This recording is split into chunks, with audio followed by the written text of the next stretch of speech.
Today in this talk, we're gonna see the reasons why you get injured with your training, with your practice, with your sport, with anything that you do.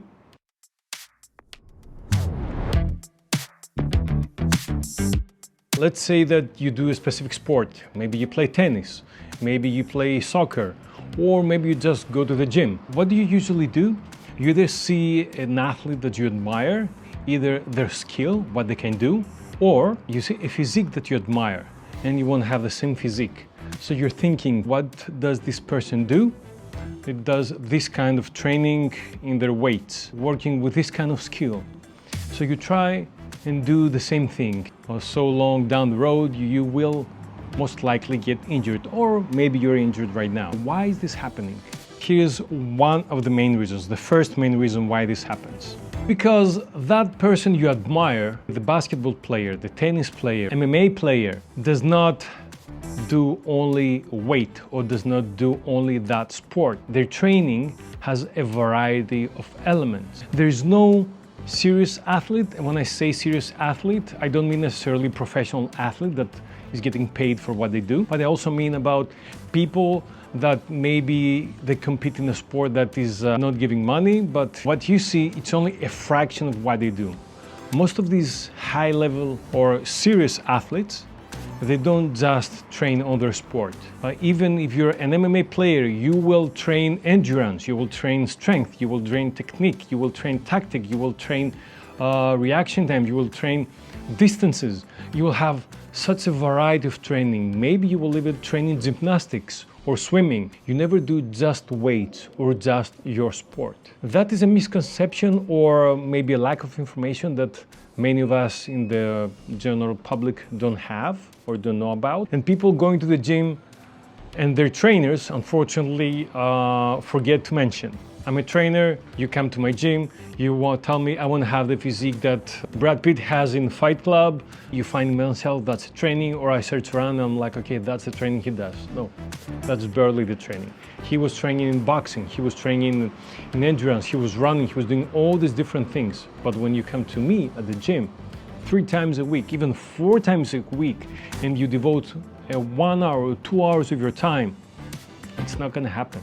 You're not going to get the results that you want. You may get the results that you want, but they may come with a cost. And that cost may be in your health, maybe in your gut health, in your general health, maybe in your joints or your muscles may get injured or fatigued or something. If you only train one thing and one thing only, you will get injured. People that only do running, they get injured. People that only play soccer, they get injured. People that only practice yoga, they get injured. People that only play basketball, they get injured because the whole nervous system will start to get tired of that. And it will create by default some imbalances in other aspects. When you try to do something else, you will get injured. All these high-level athletes that I mentioned before, they rarely get injured from their training. They may get injured during their sport because it's a combat sport, because there is some physical contact or something. But their training has such a huge variety, reduces the risk of getting injured from training because there is variety there. The whole nervous system works in many different ways, which brings us to the second reason, the second main or major reason why you get injured. Because you focus on that one thing, or maybe even in like a variety of things, but with the same amount of intensity. Every time you play soccer with your friends, you give it 100%. All these athletes that I was mentioning before, they don't give their 100% of themselves in every training. I mean, they give the 100% of themselves, but the intensity, it's not to the maximum of their effort. It's sometimes to the 50%, to the 70%, or to the 80%. And rarely, maybe once a week, maybe once a month, it goes to the 100%. So their weightlifting, for example, it's never to the 100%, to failure, to 1 rep max. That's rarely the case. That they may do that like once a month. They will train though in different intensities, sometimes in 70%, lift weights up to their 70% of the capacity, or do more trainings throughout the week with lesser, even less intensity, with 40%. They will not run every time the 100%. They will not fight each fight in their training regime to the 100%. They will vary intensities. And that's the thing that many of us don't really do when we go to the gym. No pain, no gain. There is much gain with almost no pain. The pain needs to be customized, if you like. It needs to be thought through and distributed evenly. Imagine if you had to cut wood to the level of exhaustion. Do you think it would be wise if you did the same thing tomorrow or the day after? The system needs to recover. Many of us don't really think about recovery as much. Maybe you do less intensity, but it's still weightlifting.